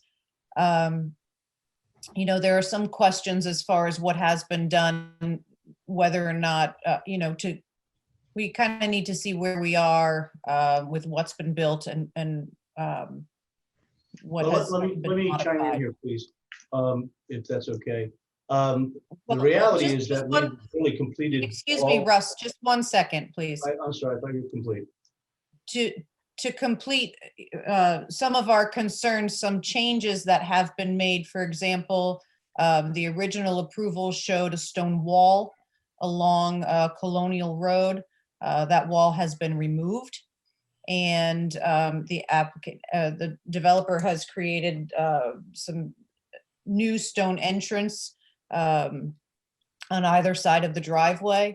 I don't believe that the commission has approved a modification for that. I don't believe that the commission has approved a modification for any changes to the originally proposed landscape plan, with the exception of any added screening along the portion of that lot 5 in previous dealings with the Comans, who are abutting property owners. And there had been a berm and some screening done there. There have been numerous complaints regarding drainage, potential increase in stormwater on neighboring properties. At our last meeting, we did request that Russ provide some grade, some spot shots of lot 5, as I believe this is one of the lots that you have under contract to develop.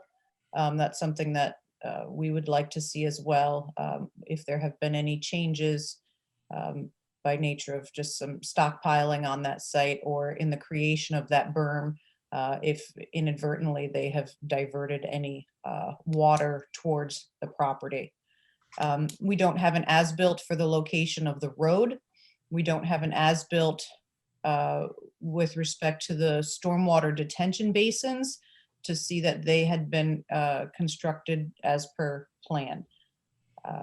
So it would be my recommendation as staff that, based upon the level of modifications that have been done to the original approval, I don't think it's appropriate to pass the authority to staff to allow for minor modifications, whether the developer feels they may be incidental or not.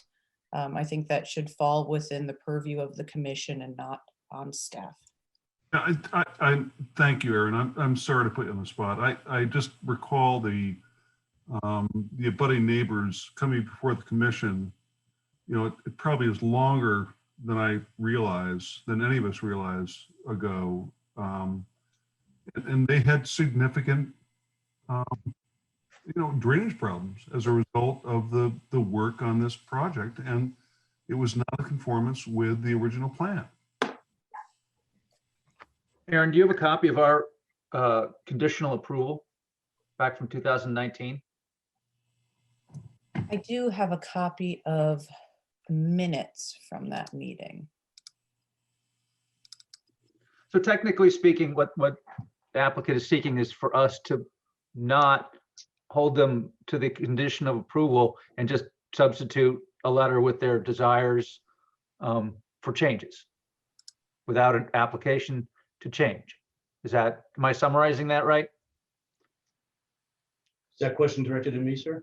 Sure, that would be great if you can field that one. No, I don't believe that we're just asking for a blanket approval process here. And I want to also comment that, the context of the conversation is kind of pointing out that there's been significant changes to the overall development. And the only two substantial changes that I'm aware of to date are the entry stone walls that were installed in lieu of the relocation of the stone wall along Colonial Road, and the fact that the landscaping has not been planted in accordance with the original approvals. If there are some other specific items that the town feels is in non-compliance, I'd like to know what they are specifically. Aaron did bring up to me about the concern for the drainage at the staff meeting, and I conveyed to her, and actually I believe the crew was in the field today, recording the topography so we could identify that as part of the as-bills. Some of the issues here with regards to complaints and things of that nature are substantiated, and we've responded to them as best we could. But I just want to make sure we qualify that it hasn't been that we've been totally irregardless in paying attention to any of the original approvals.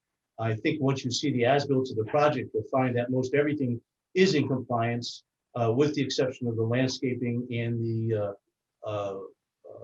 stone walls that we had done. We also, there was nothing done here that was not discussed or at least had some conversations with previous town staff as well.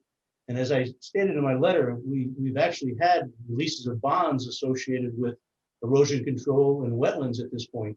So, I felt as though at some point there was some indications that we were having some compliance, because if we did not, I don't think those bonds would have been released. And it is our intent to complete this project, and hopefully as quickly as possible, in order to be able to bring into compliance what's necessary for clarification as well, for modifications as needed, if possible. But I wouldn't agree that there's been a great deal of items that have not been done according to the development plan. Russ, can you, you had mentioned in your letter that you're looking to have a maintenance access way to the septic systems, the leaching areas. Is this something that you're looking to have cut onto Colonial Road? Well, this is not something that I would use during my construction process. This was a request, I believe, in one of Kevin's letters to allow for access to be able to get in, to be able to maintain the property that is behind units 1, 2, and 3. Once there are homes built there, the access will be really limited, if not negated. So in Kevin's letter, at one point, he had mentioned rear access. And we felt as though when I was out there walking with a landscape architect, that we proposed a simple access strip to be able to get in there, which would have been off of Colonial Road, south of a culvert crossing there. It was only a suggested location, and that access is not for us to be able to utilize during construction. That access would be for future maintenance, for the mowing and things of that nature that has been requested, as well as potentially any septic repairs down the road that might necessarily be done. So it isn't for me to go in there now and create an access strip for construction. I can get in there and build the septic systems that are necessary prior to the completion of the homes that are there. My thought was that this access strip was something that the town was looking for, and the association, quite frankly, probably should be looking for. And I think it was something that was overlooked in the original approval. So this is not going to facilitate me to be able to go in there and build septic systems. This is going to facilitate the maintenance of the property as requested by the town and the approvals, as well as any potential repairs that might be necessary in the future. I understand that. I think whether it's of temporary nature, a temporary access typically doesn't require an amendment, or a modification to the approved plan. However, a permanent access, especially one that, I'm not saying it's not a valuable addition to the project, and it does make sense to be able to have some vehicular access back in there. I just want to bring to your attention that adding that access should be a modification to your approved plan. I'm just going to jump in and say, in my opinion, that they're more than just minutia for changes here, and that, in my opinion, we really should be receiving a modified application to be considering the project as a whole, and hopefully helping you bring it to its conclusion, including the landscaping. Does any other commissioners feel of the? I would agree, and that's all I'll say. I'm with you too, Phil. There's one point that Russ has put down here that there would be a surveyor on site on this week. Has that happened yet? Yeah, they were there today. Okay, so by next week or so the results would be met with staff? I would assume so, based upon the based on the communication I've had with my surveyor. His crew was out there today, recording the information that was necessary to complete the as-bills. The as-bills were previously done, but never submitted. So he's going out there to confirm some additional information, as well as to take some additional topography on some of the units. And I would hope that I would have that mapping by the end of this week to be able to submit and review with the town. Okay. Probably early next week might be more realistic, being today's Wednesday already. Yeah. But as soon as staff conveyed that to me, I requested the work to be done. Okay. People in the, that are on, that have houses up there now that were complaining about water erosion and everything, that definitely needs to be looked into. Honestly, We're doing in the town, whatever we're doing in the town to correct this problem and solve his problem, we also want to be sure that the people that own houses up there, that bought houses up there, are also have their input into it to make sure that they're not going to have a problem after you're done. Well, we've been communicating with the association to keep them in the loop with regards to what the intentions are out there. I would like to have some confirmation as to when the drainage issue was brought up first. Frankly, I'm not saying it wasn't prior to the staff meeting, but quite frankly, that's the first recollection I have of it. So if you have any documentation that, I'd like to know how long ago that drainage issue was brought. Because I don't believe there's an issue there. I don't believe there's any water running any more or any less than it was originally prior to the development. And our topography will confirm that once the surveyor has completed his work.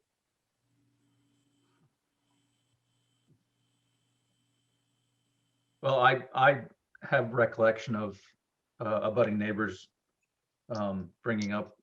We have 2019 meeting. Yeah, we have video testimony and photographs from prior meetings of Well, very dramatically changed range. it sounds like there's still quite a bit of work to be done with respect to the as-built. So I'm not prepared to move forward with any approvals based upon this letter. Other commissioners feel any differently than that? Yeah, Phil, I was just going to say that I feel like we've been pretty consistent in requiring that everyone, whenever they have an application, they fulfill, they kind of cross all the I's and dot all the T's, or the other way around. And, you know, I don't see why this would be any different. That we want kind of every modification that's going to happen, we want it to be done the right way through the right process. I agree. So, Aaron, this wasn't actually an action item, so we don't really have to do anything with this. We can just. Well, I think the commission, you realize you had a motion at the last meeting that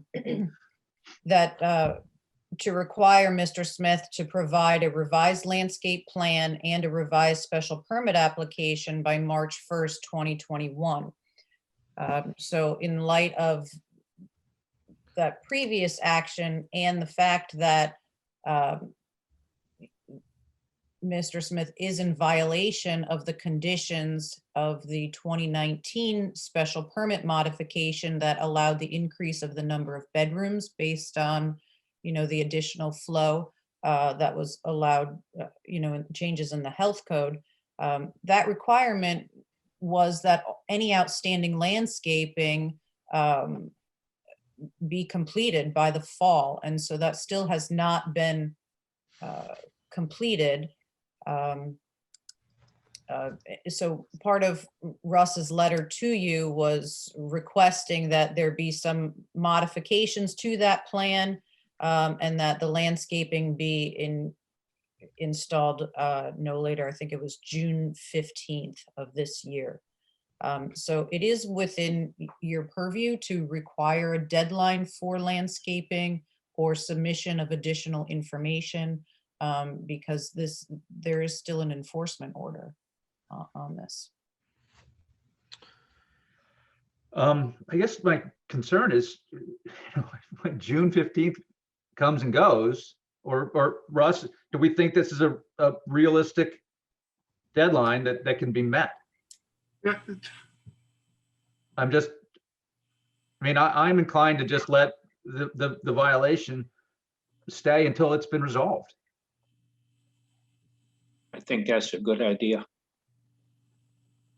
the Well, I patterns think that there's, yeah. I mean, at this point, I think the commission has taken an opinion on this, and I'm not sure what I could say at this point to change. I know that part of what we're trying to do here is get this project completed. And it seems that the completion of this landscaping or other items that are necessary are going to have significant delays for doing any more activity in the project. So it's kind of a catch-22 at this point for trying to complete the project and at the same time trying to comply. I mean, we haven't had to comply to date for the original approvals, and our motivation and our logic then was that we'd be landscaping lots that were going to be impacted by development on those lots. And I understand what you're saying, but I still stay with that logic.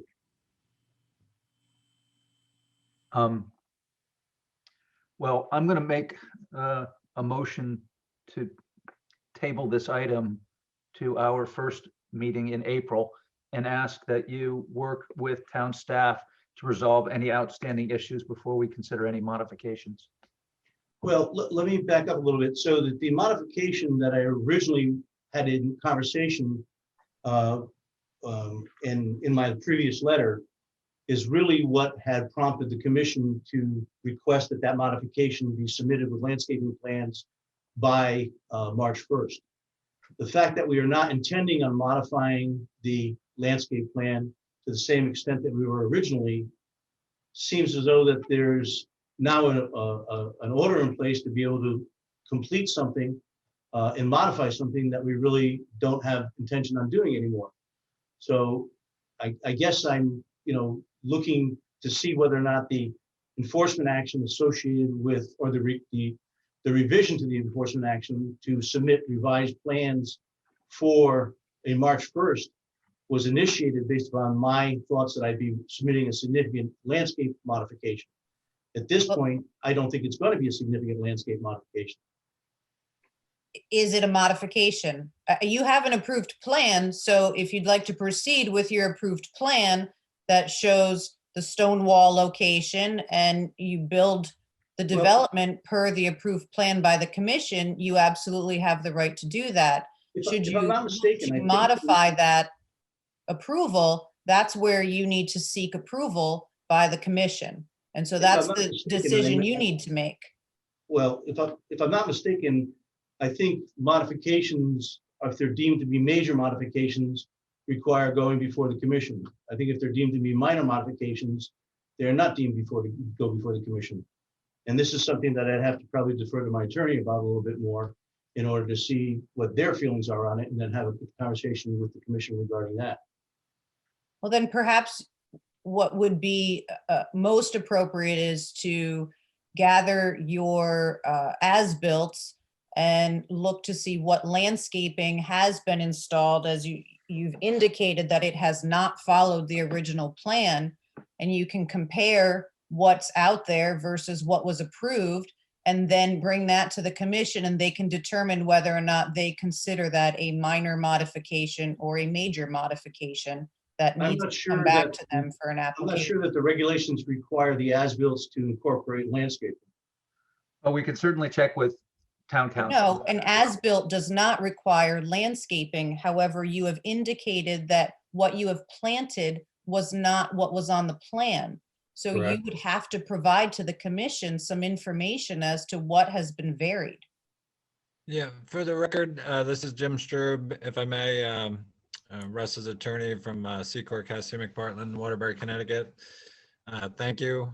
I do think I actually think Russ and, if I may, Aaron are saying some of the same things, which is Russ is committed to getting the as-built in place. That is in process. That will address, hopefully positively, some of the issues that have been raised relative to drainage and as-built with roads and other improvements. And then there's also the landscaping issue, which frankly, I read the letter, just Russ, after consideration from the last meeting, making a determination that it's in his and the development's best interest, instead of reinventing the wheel, to go back to what was previously approved, compare it to what's out there, which is what Aaron's suggesting, I believe, and then determining what needs to be filled in and where. So I do think it is appropriate, you know, and if the CEO, if Erin in her capacity as CEO wants to defer to the commission as to what's a minor modification and what is not, I think that's her and the commission's prerogative, certainly not ours, but I still think that does not eliminate the distinction between a minor modification Well, and what bigger. So I think this is in process. I understand there might be some frustration as to timing and otherwise, but I do think we're going to be able to collect more information and come back and say, here are exactly what's changing. Here's exactly what's in place. Here's exactly what we believe is in compliance. And at that point, if the commission says, oh, well, you know, if we're changing 2 trees here for 3 bushes over here, that's not that big a deal. And if then commission says, no, all those trees are totally different than what was first suggested, then that might be more of a major step. I'm going to suggest that we continue discussion of this matter to our first meeting in April, which is April 7th. And hopefully some of the outstanding items and some of the changes can be detailed for us, and we can make that decision. And we can also seek opinion from town council as to you know, what changes are minor and what changes aren't. So I've made a motion. Would someone like to second that? I'll second that. Thank you. I'll call the vote to continue discussion of this item to our April 7th meeting. Sean Cosgrove, Yes. Frank DeAndrea, Aye. Richard Wallace, Yes. Alan Brown, Yes. Scott Edmund, Yes. Jamie Stein, Yes. and I will also vote yes. So hopefully we can get some of these items taken care of. Obviously, we want to have the project move forward as much as we can, but there are some outstanding items that need to be addressed. So we look forward to hopefully chatting with you on the 7th. Thank you. Thank you very much. Good. I believe we have elections. Correct. Jamie, you were tasked with. Yes, I was. Thank you. I reached out to all the commissioners, members, and I did send an email to Mr. Yorzinski, just trying to, you know, confirm what you had discussed with him, Phil. I hadn't heard from him, but I was able to communicate via email or via telephone with all other members. Where shall we start? So we'll start with Matt Yorzinski stepping down as secretary, and Scott has agreed to assume the role of secretary. He also asked for a little bit of clarification on what he's signing up for. And the clarification that I've received is you read the legal- Be bold, Scott. Oh, I'm in it. I just love to. You get to read the And I- legal. Obviously, I see what happens during the meetings, but if there's more responsibilities behind the scenes, I'd love to know what those are and be fully invested. You have to wax Phil's car. Deal. It's fine. And Matt's too. I heard that was not communicated to Mr. Edmonds by me. Yeah, that's not what part of the. Jamie didn't mention that part. Great, thanks. And then also in conversation with Richard, Richard has 1 more year on his 3-year term. He currently serves as vice chair. He is interested in stepping down as vice chair to allow for someone else to assume the role during his last year so that he can kind of transition his responsibilities.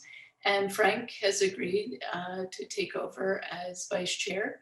And so I guess the rules there are that Frank will serve as chair when Phil is not with us. I don't like the sound of that, by the way. Oh, I'm sorry. Phil is not able to attend the meetings. It's What like about the Thank you, beer, over Phil? to this. it's awkward migraine. I don't think I said no longer. Yeah, that would have been really bad. Anyways, let's see, what else? Everyone voted unanimously or, expressed their unanimous support for Phil to continue as chair. And I think that does it. Would someone else like to call a vote on that? Let me say thank you very much for all of your hard efforts. I don't even, what time we tonight? And we've got obviously ahead of us the meetings with respect to the zoning code changes. So I will do my best to try and keep things orderly and efficient and move things along as best as we can. But also check the boxes to make sure that with the zoning code stuff especially, that we don't miss anything and that we fully communicate with people as to the changes that we're going to be implementing, hopefully. So yes, Richard. I'd like to just say thanks. It's been my honor to serve as vice chair for 2 terms. And before that, a couple of terms as secretary. I appreciate you giving others the opportunity to grow up, as they say. Good. So the proposed slate would be myself as chairman, Frank as vice chairman, and Scott as secretary. I will call a vote on that. Sean, are you in favor of that? I am. Aye. Frank? Aye. Richard Wallace? Yes. Alan Brown? Yes. Scott Edmund? Yes. Jamie Stein? Yes. And I will also vote yes. Thank you very much. That's great. I look forward to helping us navigate the difficult ones, and the easy ones we can just put on autopilot. I had a chance to review the minutes and they appear to be substantially correct. Did anybody else? I have some minor corrections. Okay, terrific. Neither of the last 2 meetings were noticed because they had been previously noticed. The special meeting, we didn't have a call of a legal notice. Okay, And the regular meeting, everything was priorly noticed. terrific. If you could just note that in the minutes and amend them slightly, Lisa, that would be terrific. With those modifications, I'll call a vote to approve. Sean Cosgrove, Aye. Frank DeAndrea, Aye. Richard Wallace, Yes. Alan Brown, Yes. Scott Edmund, Yes. Jamie Stein, Yes. and I shall also vote to approve. Hey, Matt, what's going on? Not much, Phil. Nice job tonight, as usual. Congratulations on serving as chair of one of the most difficult commissions in town. So thank you very much to you and everyone for your service. It's nice to have a good team behind us. So, Yeah, you do. all right, by a show of hands, would someone like to make a motion to adjourn? So moved. Second. All in favor? Aye. Good night, everyone. See you in 2 weeks. Hey, Sure. thank you. Thanks. Thank you.